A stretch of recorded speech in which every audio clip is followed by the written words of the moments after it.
जरा कल्पना कीजिए कि एक बहुत बड़ा हाई स्कूल है और कैंटीन में लंच का समय हो गया। हाँ, वो सबसे ज्यादा हलचल वाला समय होता है। बिल्कुल। अब उस कैंटीन में कौन किसके साथ बैठेगा, है ना? बस इसी एक बात से ये तय होता है कि पूरे स्कूल में आखिर किसका क्या रुतबा है। एकदम सही। मतलब अगर आप खेल टीम के कप्तान के साथ बैठे हैं तो आप बिल्कुल सुरक्षित हैं। हाँ, लेकिन अगर आप किसी ऐसे गुट के बीच फंस गए जो आपको बिल्कुल पसंद नहीं करता, तो आपका वहाँ टिकना बहुत मुश्किल है। और मज़े की बात यह है कि आसमान में चमकने वाले जो ग्रह हैं ना, वो भी बिल्कुल यही करते हैं। सही कहा। ये सुनकर थोड़ा अजीब लग सकता है, लेकिन सच यही है। तो आज हम इसी ब्रह्मांडीय राजनीति पर अपनी डीप डाइव करने वाले हैं। लाल किताब ज्योतिष में ग्रह अपनी जगह देखकर ही अपने दोस्त और दुश्मन चुनते हैं। और ये पूरी चर्चा हम एस.एन. पांडे जी के बेहद दिलचस्प नोट्स के आधार पर कर रहे हैं। हाँ, तो चलिए सीधा इस बिजात पर उतरते हैं और डिकोड करते हैं कि इन 9 ग्रहों के बीच आखिर चल क्या रहा है। मतलब ये जो स्कूल वाली तुलना थी, ये मुझे काफी सटीक लगी। मुझे भी। लोग अक्सर सोचते हैं ना कि ज्योतिष बस कुछ रहस्यमयी भविष्यवाणियों या जादू टोने के बारे में है। हाँ, कि कोई बाबा पर्ची निकाल कर कुछ बता देंगे। बिल्कुल। लेकिन जब आप पांडे जी के इन नोट्स को बारीकी से देखते हैं तो आपको एहसास होता है कि ये दरअसल एक बहुत ही कठोर और एकदम गणितीय और तार्किक व्यवस्था है। मतलब इसमें कोई तुक्का नहीं है। एकदम नहीं। कौन सा ग्रह किसका मित्र है, कौन शत्रु है, ये कोई पौराणिक कथा नहीं है। ऐसा नहीं है कि दो देवताओं की लड़ाई हुई और वो हमेशा के लिए दुश्मन बन गए। अच्छा। ये पूरी तरह से इस बात पर निर्भर करता है कि ब्रह्मांड की उस कैंटीन में आखिर कौन कहाँ बैठा है। क्या बात है। और अलग-अलग ग्रहों की वो जो दोस्ती और दुश्मनी की सूचियां हैं, उन पर जाने से पहले मुझे लगता है हमें उस मूल नियम को समझना होगा जिस पर ये पूरी व्यवस्था टिकी हुई है। हाँ, वो बेसिक्स क्लियर करना बहुत जरूरी है। तो नोट्स के अनुसार 7 ग्रह अपनी वो क्या कहते हैं उसे, हाँ, मूल त्रिकोणीय राशि से कुछ निश्चित स्थानों पर आने वाले ग्रहों के साथ मित्रता रखते हैं। बिल्कुल। अब रुकिए, आगे बढ़ने से पहले एक मिनट। ये मूल त्रिकोणीय राशि आखिर क्या है? आसान भाषा में कहें तो क्या ये उनका कोई होम बेस या हेडक्वार्टर है? क्योंकि ये शब्द सुनने में थोड़ा भारी लगता है। हाँ हाँ, आप इसे हेडक्वार्टर कह सकते हैं। हर ग्रह के पास कुछ राशियां होती हैं जिन पर वो राज करता है ना? लेकिन जो मूल त्रिकोणीय राशि है वो उसका मुख्य कार्यालय है। वो जगह जहां वो ग्रह सबसे ज्यादा शक्तिशाली और सबसे ज्यादा सहज महसूस करता है, उसका अपना घर। तो फिर नियम क्या कहता है? नियम ये है कि कोई भी ग्रह अपने इस हेडक्वार्टर से अगर दूसरे, चौथे, 5वें, 8वें, 9वें या 12वें स्थान पर बैठा है तो उस स्थान पर जो भी ग्रह होगा वो उसका पक्का मित्र माना जाएगा। अरे वाह! अच्छा, तो ये तो सिर्फ एक दूरी का गणित हुआ। बिल्कुल। मतलब आप मेरे हेडक्वार्टर से कितनी दूर बैठें, बस उसी से तय हो जाएगा कि आप दोस्त हैं या नहीं। और जो बाकी स्थान बच गए उनका क्या? जो स्थान इस नियम में नहीं आते उन स्थानों के स्वामी ग्रहों को सीधा शत्रु या दुश्मन मान लिया जाता है। बहुत ही सिंपल। ये तो बहुत ही ब्लैक एंड व्हाइट सिस्टम लग रहा है मुझे। है ना? हाँ, लेकिन इंसान हो या ग्रह, रिश्ते इतने सीधे तो नहीं होते। क्या कोई बीच का रास्ता भी है? जैसे कभी-कभी हम कहते हैं कि ये ना दोस्त है ना दुश्मन। बिल्कुल है। और यहीं पर यह व्यवस्था अपनी असली जटिलता दिखाती है। मान लीजिए कोई ग्रह एक नियम के हिसाब से मित्र वाले स्थान पर बैठा है, ठीक है। लेकिन किसी दूसरे नियम या किसी दृष्टि के कारण वो शत्रु वाले स्थान का भी काम कर रहा है। अच्छा, मतलब दोनों शर्तें पूरी कर रहा है। हाँ, जब ऐसा होता है तो उनका रिश्ता तटस्थ यानी न्यूट्रल हो जाता है। ना कोई पक्की दोस्ती, ना कोई कट्टर दुश्मनी, बस काम चल रहा है। तो ये तो एकदम शतरंज के खेल जैसा ही है, जहां एक मोहरे की जगह से सब तय हो रहा है। बहुत ही तार्किक प्रणाली है। बिल्कुल। तो चलिए, हमने ये गणित समझ लिया। अब इस शतरंज की बिसात के सबसे प्रभावशाली गुट से शुरू करते हैं, जिसे हम शाही गुट कह सकते हैं, गुरु, सूर्य और चंद्र। हाँ, तो जब हम गुरु यानी जुपिटर की बात करते हैं तो पांडे जी के नोट्स बताते हैं कि गुरु के पक्के मित्र सूर्य, चंद्र और मंगल हैं। और इसके शत्रु बुध, शुक्र और राहु हैं। अब यहाँ मुझे नंबरों की एक लंबी सूची दिख रही है, लेकिन अगर हम इसे ध्यान से समझें तो 12 भावों में से 7 भाव गुरु के लिए बहुत अनुकूल हैं। सही कहा। यानी गुरु एक ऐसा ग्रह है जो कुंडली के ज्यादातर हिस्सों में आराम से रहता है। लेकिन तीसरे, छठे, 7वें, 8वें और 10वें घर में गुरु बिल्कुल असहज हो जाता है। ऐसा क्यों है आखिर? इसके पीछे ना एक बहुत गहरा दर्शन है। देखिए, गुरु ज्ञान, विस्तार, धर्म और भाग्य का ग्रह है। ये बहुत भारी और राजसी है। तो इसीलिए सूर्य और चंद्र इसके दोस्त हैं? बिल्कुल। सूर्य राजा है और चंद्र रानी, तो वो स्वाभाविक मित्र हैं। बिल्कुल। लेकिन जो भाव आपने अभी बताए, जैसे छठा भाव, हाँ, वो छठा भाव क्या करता है? वो बीमारी, कर्ज या रोजमर्रा के संघर्ष का भाव है। या फिर आठवां भाव ले लीजिए, जो अचानक होने वाले नुकसान या रहस्यों का है। ओहो। अब आप ही सोचिए, वहां गुरु जैसा सात्विक और ज्ञानी ग्रह क्या करेगा? ज्ञान और धर्म को संघर्ष और चालबाजी वाली जगहों पर घुटन होती है। ये तो बहुत ही तार्किक बात है। इसीलिए ये उसके शत्रु भाव हैं। समझ गया। और फिर आता है इस सौर मंडल का राजा यानी सूर्य। सूर्य के मित्र भी गुरु, चंद्र और मंगल ही हैं। हाँ, मतलब इन तीनों का एक पक्का शाही गुट बन गया। लेकिन जो बात मुझे नोट्स पढ़ते हुए सबसे ज्यादा हैरान कर रही थी वो ये है कि एक राजा होने के बावजूद सूर्य के शत्रुओं की सूची सबसे लंबी है। ये काफी मजेदार बात है। शुक्र, शनि, राहु और केतु, ये चारों सूर्य के दुश्मन हैं। मतलब सूर्य के पास 4 पक्के दुश्मन हैं। अरे, ये तो सत्ता का बहुत ही पुराना नियम है। जो गद्दी पर बैठता है उसके दुश्मन सबसे ज्यादा होते ही हैं। क्या बात है, एकदम सही। सूर्य अहंकार, सत्ता और रोशनी का प्रतीक है। और शनि को देखिए, वो अंधकार और मजदूर वर्ग का प्रतीक है। तो मजदूर वर्ग सत्ता से हमेशा टकराता है। और शुक्र? शुक्र विलासिता है, और एक कड़ा अनुशासित राजा विलासिता को पसंद नहीं करता। राहु और केतु तो वैसे भी विद्रोह और ग्रहण के प्रतीक है। हाँ, वो तो सूर्य को ग्रहण लगाते ही हैं। बिल्कुल। सूर्य के अनुकूल 7 भाव हैं, लेकिन जो भाव साझेदारी का है, जैसे 7वां, या गुप्त साजिशों का है, जैसे 8वां, वहां राजा कमजोर पड़ जाता है। एक राजा खुले मैदान में लड़ता है, साजिशों के अंधेरे में नहीं। अरे वाह, राजसत्ता और उसके विरोधी, क्या कमाल की एनालॉजी है। लेकिन इस शाही गुट में एक ग्रह ऐसा है जिसके रिश्ते थोड़े अजीब लगे मुझे। आप चंद्र की बात कर रहे हैं ना? हाँ, मेरा मतलब है चंद्र। चंद्र के मित्र सूर्य और बुध हैं और इसके शत्रु राहु और केतु हैं। अब आप जो नोट्स पढ़ रही हैं उसमें अगर आप ध्यान से देखें तो चंद्र बुध को अपना मित्र मानता है। हाँ, नोट्स में यही लिखा है। लेकिन जब हम पन्ने पलटकर बुध की सूची पर जाते हैं तो बुध का इकलौता शत्रु कौन है? चंद्र। ये काफी मजेदार विरोधाभास है। मुझे तो ये बिल्कुल किसी दफ्तर के उस एक तरफा रिश्ते जैसा लगता है। मतलब आप किसी सहकर्मी को अपना सबसे अच्छा दोस्त मानते हैं, उसके लिए हर रोज कॉफी लाते हैं। हाँ हाँ। लेकिन वो सहकर्मी आपको बिल्कुल पसंद नहीं करता और आपको अपना सबसे बड़ा सिरदर्द मानता है। ये मानव स्वभाव और ब्रह्मांडीय स्वभाव की एक बहुत ही मजेदार समानता है। ज्योतिष की इस प्रणाली में ये जरूरी नहीं है कि अगर मैं आपकी दोस्त हूं तो आप भी मेरे दोस्त हो। ये कैसे काम करता है? इसे ऐसे समझिए, चंद्र हमारी भावनाएं हैं, हमारा मन है। अब मन हमेशा चाहता है कि उसे कोई तर्क या बुद्धि मिल जाए ताकि वो शांत हो सके। बुद्धि यानी बुध। अच्छा, तो इसलिए चंद्र को बुध पसंद है, वो उसे ढूंढता है। बिल्कुल। लेकिन बुध क्या है? बुध विशुद्ध तर्क है, एकदम गणित है, कैलकुलेशंस है। और जब आप शुद्ध गणित कर रहे हो तो वहां भावनाओं का आ जाना सबसे बड़ी रुकावट है। ओहो। तर्क को अक्सर भावनाएं बिल्कुल पसंद नहीं आती। तो बुध सोचता है कि भाई ये रोना धोना मेरे पास मत लाओ, मुझे अपना काम करने दो। कमाल है। हाँ, कुछ ऐसा ही। खैर, अब हम राजाओं की बात कर चुके हैं तो उन ग्रहों की ओर बढ़ते हैं जो असल में राजा के आदेशों को जमीन पर उतारते हैं। यानी क्रिया, रणनीति और बुद्धि। बिल्कुल, योद्धा, कूटनीतिज्ञ और बुद्धिजीवी। मतलब मंगल, शुक्र और बुध। मंगल की बात करें तो यह एक विशुद्ध योद्धा ग्रह है। मंगल के मित्र वही शाही गुट वाले हैं, सूर्य, चंद्र और गुरु। और इसके शत्रु बुध और केतु हैं।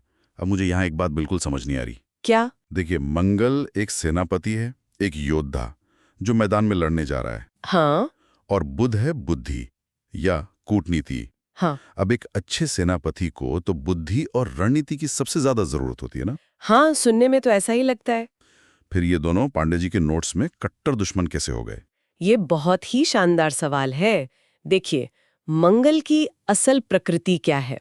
मंगल है त्वरित कार्रवाई, एक्शन, बिना सोचे समझे बस आग में कूद जाना। एक योद्धा को आदेश मिला और उसने हमला कर दिया। लेकिन बुध विश्लेषण है। हाँ, अगर एक सेनापति युद्ध के मैदान में बैठकर हर चीज का तर्क खोजने लगे कि गोली चलाऊं या ना चलाऊं। हाँ, इसके क्या फायदे होंगे, क्या नुकसान होंगे, तो वो पक्का युद्ध हार जाएगा। अरे हाँ, इसे अंग्रेजी में एनालिसिस पैरालिसिस कहते हैं। बिल्कुल वही। मंगल की उस तेज ऊर्जा को ये धीमापन और अत्यधिक सोच विचार बिल्कुल पसंद नहीं है। ओहो, मंगल को बस काम खत्म करना है, उसे बुध के ढेर सारे सवाल नहीं चाहिए। एकदम सही पकड़ा आपने। और नोट्स में जो मंगल के अनुकूल भाव दिए गए हैं वो भी इस बात को साबित करते हैं। 12 में से 9 भावों में मंगल अनुकूल परिणाम देता है।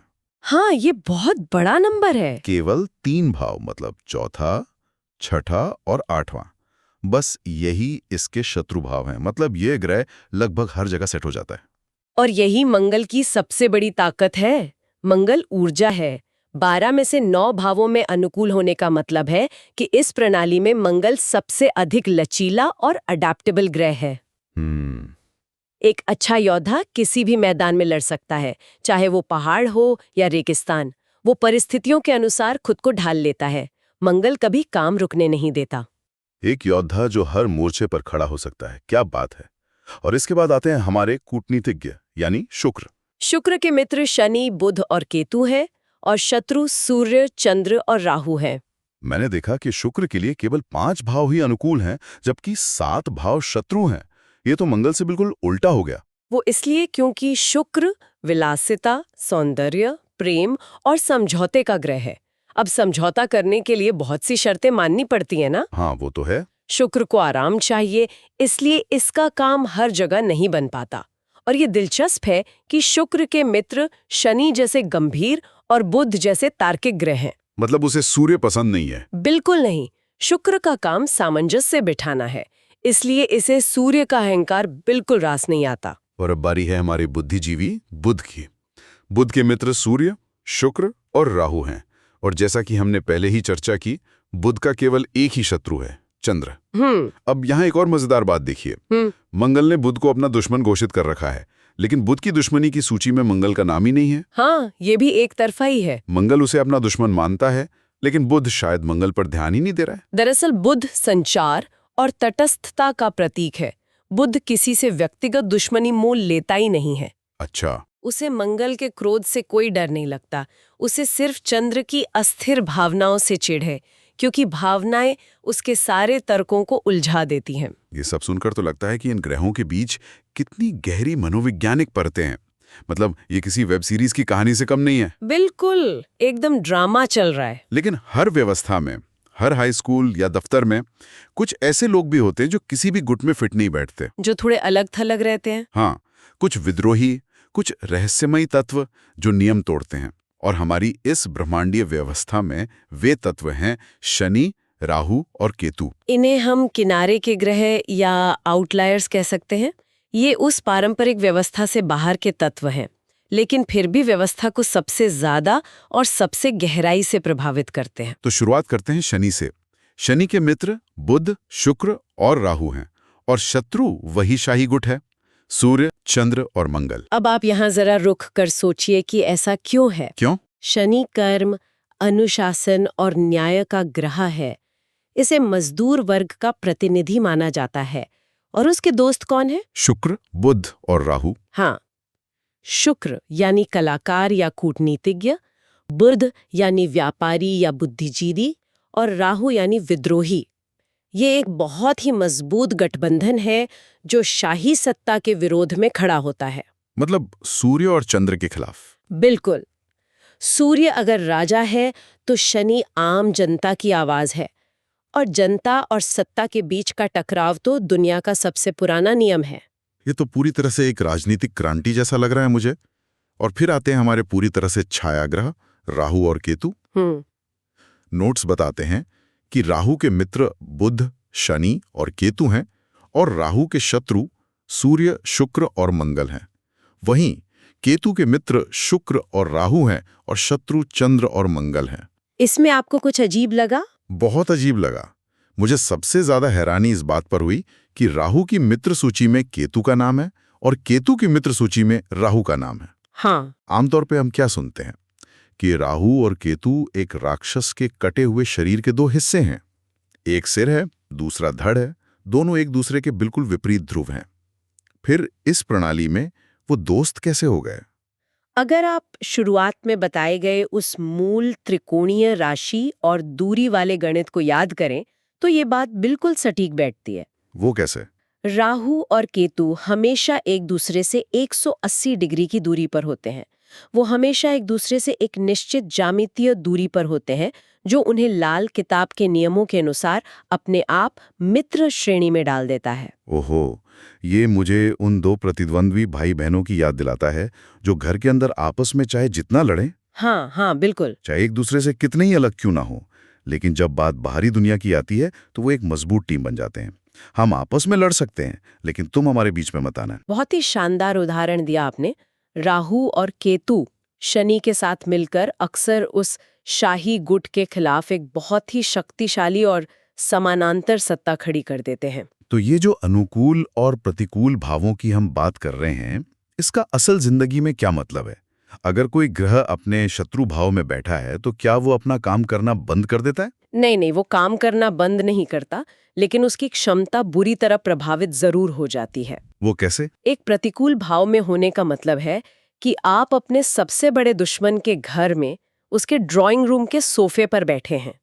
आप वहां मौजूद तो हैं, लेकिन आप कोई बड़ा फैसला नहीं ले सकते। आप अपनी मर्जी से टीवी का चैनल भी नहीं बदल सकते? बिल्कुल। आप बस असहज महसूस कर रहे हैं और वहां से निकलने का इंतजार कर रहे हैं।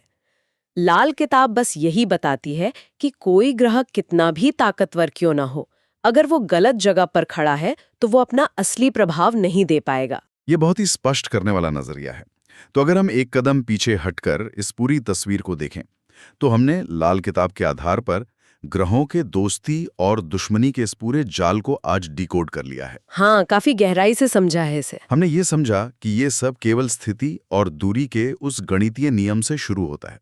कौन राजा है, कौन सेनापति है, कौन विद्रोही है, हर किसी का अपना एक अलग गुट है। और हमने ये भी देखा कि जो लोग हमें सुन रहे हैं उनके लिए आखिर इस सब का क्या मतलब है। सही बात है। इसका सीधा सा मतलब है कि अगर आपके जीवन में कुछ ऊर्जाएं काम नहीं कर रही हैं, तो शायद वो कमजोर नहीं है, वो बस किसी गलत सोफे पर बैठी हैं। पूरा ब्रह्मांड एक दूसरे से जुड़ा हुआ है। कोई भी चीज अलग थलग नहीं है। इतनी सारी सूचियां, इतने सारे नियम, इन सब का एक ही निष्कर्ष है कि एस.एन. पांडे जी के जो नोट्स हैं वो कोई हवा में तीर नहीं चला रहे हैं। बिल्कुल नहीं। ये अंतर संबंधों का, एक दूसरे पर निर्भरता का एक अत्यधिक संरचित और लॉजिकल नेटवर्क है। एक ऐसा ब्रह्मांडीय नृत्य जहां हर ऊर्जा दूसरी ऊर्जा के प्रति एक सोची समझी प्रतिक्रिया दे रही है। क्या बात है। लेकिन इस चर्चा को खत्म करने से पहले मैं एक ऐसा विचार छोड़ना चाहता हूं जो शायद इस पूरे गणित को एक नए चश्मे से देखने पर मजबूर कर दे। अच्छा, वो क्या है? हमने स्रोत से ये तो पढ़ लिया कि ग्रहों के उस त्रिकोणीय स्थान से उनकी दोस्ती और दुश्मनी तय होती है। हमने उनके अनुकूल और प्रतिकूल भावों की सूचियां भी देख ली। लेकिन एक बात मत भूलिए। क्या? ब्रह्मांड में कोई भी ग्रह एक जगह रुका तो नहीं है ना। वो हमेशा गतिमान रहते हैं, वो लगातार चल रहे हैं। हाँ, गोचर की वजह से उनकी जगह तो बदलती रहती है। तो सोचिए क्या होता होगा जब दो कट्टर दुश्मन ग्रह, मान लीजिए सत्ता का प्रतीक सूर्य और विद्रोह का प्रतीक शनि, दोनों कट्टर दुश्मन हैं। घूमते घूमते किसी समय चक्र में ये दोनों एक ही भाव में आ जाएं। और मजे की बात ये हो कि वो भाव या वो घर दोनों के लिए अनुकूल भाव की सूची में आता हो। अरे बाप रे, ये तो ब्रह्मांडीय स्तर का एक बहुत बड़ा विरोधाभास हो जाएगा, है ना? एक ही कमरे में दो जानी दुश्मन और दोनों को वो कमरा बेहद पसंद है। बिल्कुल। उस टकराव का परिणाम क्या होता होगा? क्या उस अनुकूल जगह की वजह से वो दोनों अपने पुराने नियम भूल जाते हैं और शांति से रहते हैं? या फिर उस एक पसंदीदा जगह पर अकेले कब्जा करने के लिए उनके बीच कोई नया और भयानक ब्रह्मांडीय युद्ध शुरू हो जाता है? उफ, ये एक ऐसा सवाल है जो इस पूरी ज्यामितीय और गणितीय प्रणाली में एक पूरी तरह से अज्ञात चर या कहें कि वेरिएबल जोड़ देता है। बिल्कुल। नियम अपनी जगह है, लेकिन ग्रहों की चाल हर पल एक नई कहानी लिख रही है। और यही बात इस पूरे विषय को इतना रोमांचक बनाती है। अगली बार जब भी आप रात के आसमान की तरफ देखेंगे तो उन चमकते हुए बिंदुओं को सिर्फ गैस और आग के गोलों की तरह मत देखिएगा। हाँ, वो बस रोशनी नहीं है। वो इस ब्रह्मांडीय कैंटीन के वो छात्र हैं जो लगातार अपनी जगह बदल रहे हैं। कौन जाने आज रात कौन किसके साथ बैठकर कौन सी नई योजना बना रहा हो। बिल्कुल। तो हमारे साथ इस रहस्यमयी दुनिया में गोता लगाने के लिए बहुत बहुत शुक्रिया। मिलेंगे अगली बार एक नई डीप डाइव के साथ।